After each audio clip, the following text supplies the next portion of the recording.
नमस्कार प्यारे मित्रों, आज हम लोग बात करेंगे आर्टिकल 160। जैसा कि आप लोग जानते हैं, हम लोग एक आर्टिकल के यानी अनुच्छेदों की श्रृंखला एक प्रारंभ किए हैं, जिसमें हम लोग आज आर्टिकल 160 के बारे में चर्चा करेंगे। आर्टिकल 1 से लेकर के आज हम लोग आर्टिकल 160 तक बात करने जा रहे हैं। 159 तक हम लोग बात कर चुके हैं, यानी अनुच्छेद 159 तक बात कर लिए हैं। आज हमारा टर्न है अनुच्छेद 160 के बारे में। आज हम लोग देखेंगे राज्यपाल के जो आकस्मिक कृत्य होंगे, यानी कि जो इमरजेंसी के समय, यानी कि मान लीजिए कुछ ऐसे कार्य होंगे जो क्या होंगे, कहीं पर उपबंधित ना हो, तो इस संबंध में क्या होगा, उसके कार्यों का निर्वहन या फिर ऐसे इस समय पे उसका उपबंध कौन करेगा। सीधा सा बात है, आप लोग सिंपल से समझिएगा कि अगर कोई ऐसा भी कार्य जो राज्यपाल से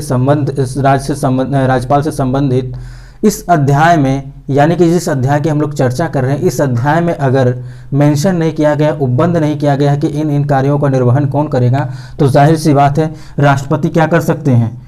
राष्ट्रपति क्या करेंगे, राष्ट्रपति उस संबंध में कोई ना कोई प्रावधान ला सकते हैं, कोई ना कोई प्रावधान कर सकते हैं। जैसे कि राष्ट्रपति ऐसी किसी आकस्मिकताओं में जो इस अध्याय में उपबंधित नहीं है, यानी कि जो इस अध्याय में नहीं कहा गया है, नहीं मेंशन किया गया है, तो राज्य के राज्यपाल के कृत्यों के निर्वहन के लिए ऐसा उपबंध कर सकते हैं जो वह ठीक समझेंगे। कौन? राष्ट्रपति महोदय।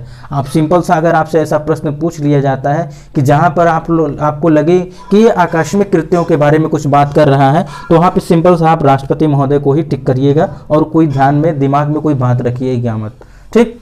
क्यों? क्योंकि ये स्टेट से संबंधित है। स्टेट से संबंधित अगर गवर्नर से संबंधित होता है, सारे के सारे कार्य कौन करते हैं? प्रेसिडेंट महोदय करते हैं। हाँ, लेकिन ओथ और अफर्मेशन जो होता है उच्च न्यायालय के मुख्य न्यायाधीश, उच्च न्यायालय के जिस राज्य के ये गवर्नर बनते हैं, जो गवर्नर यानी राज्यपाल हैं, उस राज्य के उच्च न्यायालय के मुख्य न्यायाधीश इनको शपथ दिलाते हैं। इस बात को आप ध्यान दीजिएगा। ठीक, अब हम लोग बात करते हैं कि मान लीजिए अगर कभी राज्यपाल उपस्थित ही ना हो, तब क्या होगा? किसी कारणवश वो अनुपस्थित होते हैं, तो उनके कार्यों का कौन निर्वहन करेगा? अगर वो मृत्यु को प्राप्त हो जाते हैं, बीमार हो जाते हैं, तो क्या होगा? तो अगर वो बीमार हो जाते हैं, मृत्यु को प्राप्त हो जाते हैं, तो उच्च न्यायालय का जो मुख्य न्यायाधीश होगा उनके कार्यों का निर्वहन करेगा। ठीक, और इसके साथ ही साथ अगर ऐसा हो सकता है, ये अगर वो भी ना उपस्थित हो, उच्च न्यायालय के मुख्य न्यायाधीश भी अगर उपस्थित ना हो, तो क्या होगा? तो उच्च न्यायालय का अगर मुख्य न्यायाधीश नहीं उपस्थित है, तो क्या होंगे कि उसी न्यायालय के जो वरिष्ठतम न्यायाधीश होंगे, उनको क्या कर दिया जाएगा? कार्यवाहक राज्यपाल के रूप में कार्य दे दिया जाएगा, कार्यभार सौंप दिया जाएगा। ठीक, ऐसा भी होगा। और अगर राष्ट्रपति महोदय चाहें तो जो पड़ोसी राज्य होंगे, जो यानी कि जिस राज्य के राज्यपाल उपस्थित नहीं है, बगल के, यानी कि कोई पड़ोसी राज्य के राज्यपाल को भी ये कार्य सौंप सकते हैं। ये डिपेंड करता है राष्ट्रपति महोदय पर क्या करते हैं वो।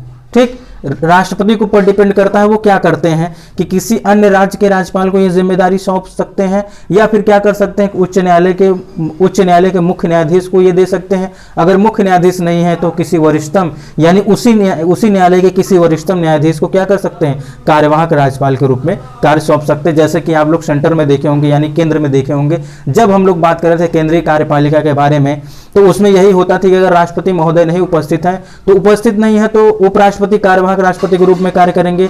अगर उपराष्ट्रपति भी उपस्थित नहीं है, तो क्या होगा कि उच्चतम न्यायालय के मुख्य न्यायाधीश कार्यभार चलाएंगे, यानी कि कार्यवाहक राष्ट्रपति के रूप में कार्य करेंगे। अगर वो भी उपस्थित नहीं है, यानी कि उच्चतम न्यायालय के मुख्य न्यायाधीश भी अगर उपस्थित नहीं है, तो क्या होगा कि उच्चतम न्यायालय के जो सबसे वरिष्ठतम न्यायाधीश होंगे वो कार्यवाहक राष्ट्रपति के रूप में कार्य करेंगे। तो मित्रों, ये ऐसा ही होता है। आप दोनों को रिलेट करते हुए, यानी दोनों को क्या करते रहिए, तुलना करते रहिए, एक दूसरे को जोड़ते रहिए, तो आपको आसानी से बातें क्लियर होती चली जाएंगी। तो इसमें क्या बातें हैं? बस केवल सिंपल सा कि जो आकस्मिक स्थिति में, यानी कि आकस्मिक समय में अगर राज्यपाल के कृत्यों का निर्वहन करना है और उन कृत्यों का उपबंध अगर इस अध्याय में नहीं हुआ है, तो सिंपल सी बात है, तो उसका प्रावधान कौन कर सकते हैं? राष्ट्रपति महोदय कर सकते हैं। तो मित्रों, आज के लिए बस इतना ही। हम लोग बात कर लिए हैं आज आर्टिकल 160 के बारे में। आगे हम लोग बात करेंगे आर्टिकल 161 के बारे में। तो मित्रों, मिलते हैं नेक्स्ट वीडियो में। तब तक के लिए नमस्कार।